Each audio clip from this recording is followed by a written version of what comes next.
हमारे घरों में बहुत तरह के इलेक्ट्रिकल अप्लायंसेस होते हैं, जैसे TV, AC, refrigerator, mobile, calculator, computer, bulb, fan. ये सारे के सारे इलेक्ट्रिकल अप्लायंसेस आपने अपने घरों में कॉमनली देखे होंगे। अब इन सभी इलेक्ट्रिकल अप्लायंसेस को चलाने के लिए इसमें इलेक्ट्रिक करंट का फ्लो कराना बहुत जरूरी होता है। जब तक इलेक्ट्रिक करंट इसमें फ्लो नहीं करेंगे तब तक ये वर्क नहीं करेगा। अब जब कभी भी हम इन सारे अप्लायंसेस में इलेक्ट्रिक करंट फ्लो कराते हैं, चाहे वो हमारे घर में सप्लाई हो इलेक्ट्रिक करंट की उसके थ्रू, या कुछ अप्लायंसेस में हम सेल या बैटरी का यूज करके भी उसमें इलेक्ट्रिक करंट फ्लो करा सकते हैं। तो जब कभी भी हम किसी अप्लायंसेस में इलेक्ट्रिक करंट फ्लो कराते हैं तो उसके कंडक्टर में एक इफेक्ट हो जाता है जिसके कारण वो हीट प्रोड्यूस करने लगता है। यही इफेक्ट कहलाता है heating effect of electric current. तो क्या है heating effect of electric current? When an electric current flows through any conductor or conducting wire, it becomes hot. This effect of electric current is known as heating effect of electric current. Do you understand? आपने बहुत सारे example भी अपने आसपास देखे होंगे। जैसे सबसे कॉमन एग्जाम्पल है, आपके घर में बल्ब लगा है, आप उसका स्विच अभी ऑफ रखिए और जरा बल्ब को टच कीजिए, वो आपको ठंडा लगेगा। लेकिन 3-4 मिनट के लिए अगर आप बल्ब का स्विच ऑन कर दीजिए, बल्ब ग्लो करने लगे, तो उस समय ग्लो जब करता है तो लाइट एमिट करने के साथ साथ उसमें एक और इफेक्ट चल रहा होता है जो कि इलेक्ट्रिक करंट के फ्लो होने के कारण होता है। वो होता है हीटिंग इफेक्ट। वो बल्ब हीट भी प्रोड्यूस करता है लाइट के एमिट करने के साथ साथ। आप ये हीटिंग इफेक्ट टच करके फील कर सकते हैं। आप स्विच को ऑफ कीजिए, जिसको आपने 3-4 मिनट अभी ऑन रखा था, अब जाके बल्ब को टच करके देखिए तो आपको वो बल्ब थोड़ा गर्म लगेगा ना? तो ये बल्ब गर्म क्यों हुआ? Due to the heating effect of electric current. और भी एक एग्जांपल आप समझ सकते हैं। आप सभी के पास मोबाइल फोन होगा। आप जब मोबाइल फोन का यूज करते हैं कुछ देर के लिए, अब आप पलट कर उसको जहां बैटरी लगी होती है वहां पर टच कीजिए, आपको वो मोबाइल फोन गर्म लगेगा। इसका भी रीजन क्या है? Heating effect of electric current. तो हीटिंग इफेक्ट हमारे डेली लाइफ में अक्सर देखने को मिल जाता है।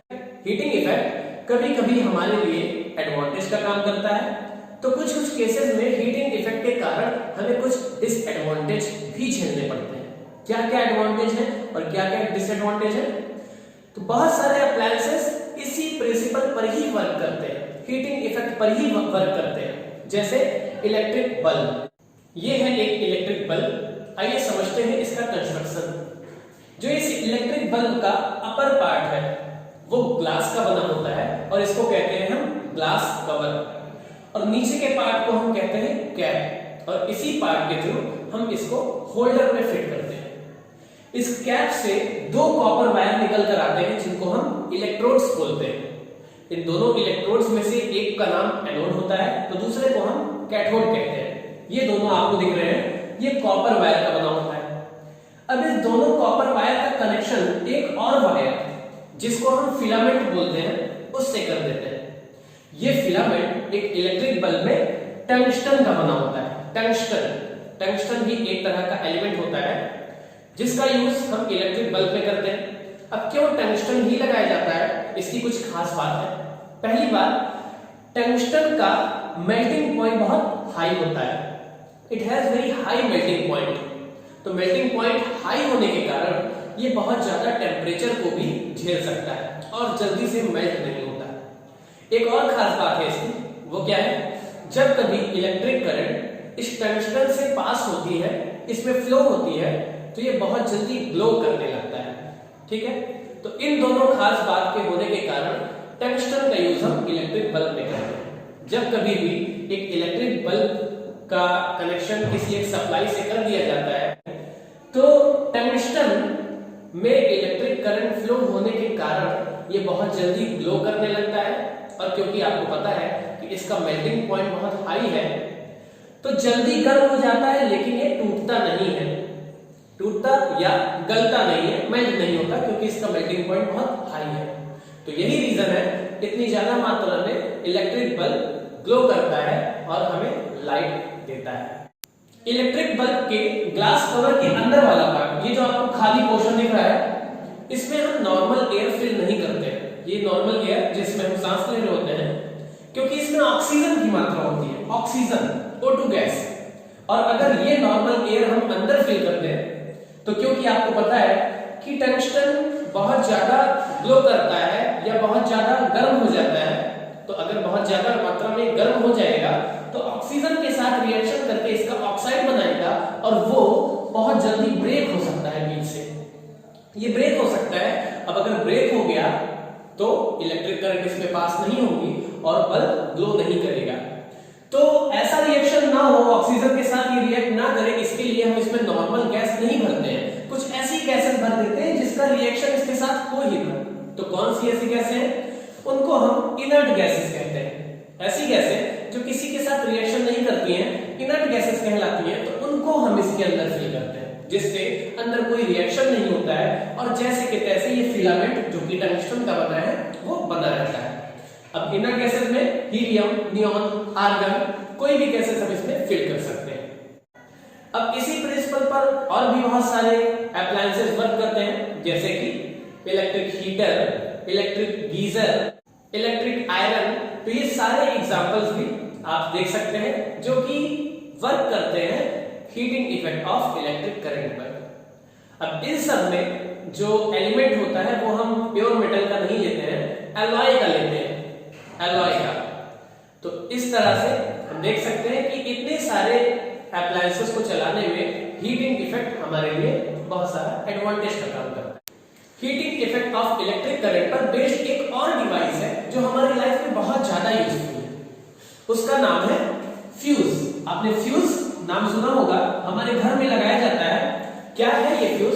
Fuse is a safety device. वास्तव में एक पतला तार होता है और ये सेफ्टी डिवाइस हमारे घर के सारे अप्लायंसेस, जो भी इलेक्ट्रिकल अप्लायंसेस हैं, उनकी सुरक्षा करता है। किससे? शॉर्ट सर्किट होने से या ओवरलोड होने से। वास्तव में ये एक पतला सा तार होता है जिसको हम फ्यूज बोलते हैं। और ये कैसा तार है, इसकी कुछ खास बात होती है। कैसा तार है? ये वायर जो बहुत ही लो मेल्टिंग पॉइंट का होता है, लो मेल्टिंग पॉइंट। तो जो फ्यूज में वायर लगा रहता है उसका मेल्टिंग पॉइंट बहुत लो होता है। इसके पीछे क्या रीजन है, क्यों हम लो मेल्टिंग पॉइंट वाला वायर लेते हैं? देखिए, मान लीजिए, सपोज कीजिए ये आपके घर की टीवी है, टेलीविजन। अब आपने इसका कनेक्शन किसी एक वायर से किया हुआ है और उसमें से इलेक्ट्रिक करंट इसमें पास हो रही है, कुछ इस तरह से। अब मान लीजिए कभी कभी घर में शॉर्ट सर्किट हो गया या ओवरलोड आ गया, मतलब बहुत ज्यादा अमाउंट में इलेक्ट्रिक करंट फ्लो होने लगा। अब जब वायर में बहुत ज्यादा मात्रा में इलेक्ट्रिक करंट का फ्लो होने लगेगा, वोल्टेज बहुत हाई हो जाएगा, तो क्या होगा? ये जाकर इस टीवी में लगे हुए जो डिवाइसेस हैं उन पर अपना इफेक्ट दिखाएगा और कभी कभी ज्यादा गर्म होने के कारण इसके जो कुछ एलिमेंट्स वगैरह हैं वो बर्न कर सकते हैं, जल सकते हैं और हमारी टीवी खराब हो जाएगी। तो इसको इतनी आसानी से खराब होने से रोकने के लिए हमें क्या करना होता है? हम इसके आगे लगा देते हैं एक फ्यूज। ये लगा दिया हमने फ्यूज, ये एक फ्यूज है। अब फ्यूज के लग जाने के कारण इसमें क्या होता है? जब कभी भी अचानक इलेक्ट्रिक करंट का अमाउंट बढ़ता है, वोल्टेज की सप्लाई कभी अगर अचानक बढ़ जाती है हमारे घरों में, तो ये melting point, low melting point वाला वायर, ये वायर ही है जिसका मेल्टिंग पॉइंट बहुत लो है, तो ये लो मेल्टिंग पॉइंट वाला वायर क्या होता है?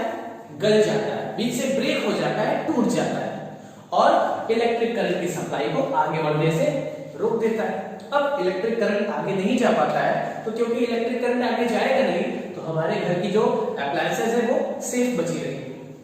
ये घर में मीटर के पास लगाया जाता है। जैसे ही इलेक्ट्रिक करंट ज्यादा होता है तो फ्यूज, कभी कभी आपने सुना होगा कहते हुए घर वालों को कि फ्यूज आज उड़ गया।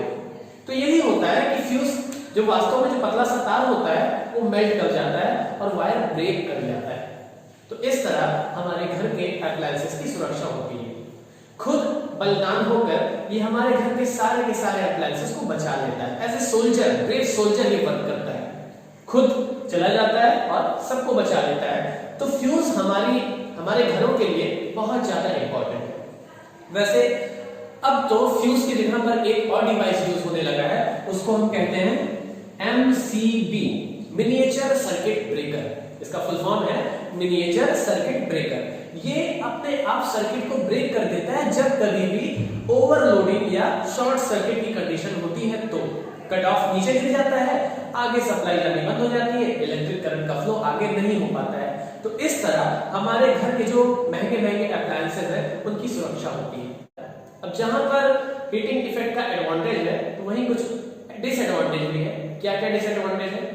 देखिए, जब कभी भी किसी वायर या इलेक्ट्रिकल अप्लायंसेस के थ्रू इलेक्ट्रिक करंट पास होता है तो उसका कुछ अमाउंट वेस्ट चला जाता है, वेस्ट।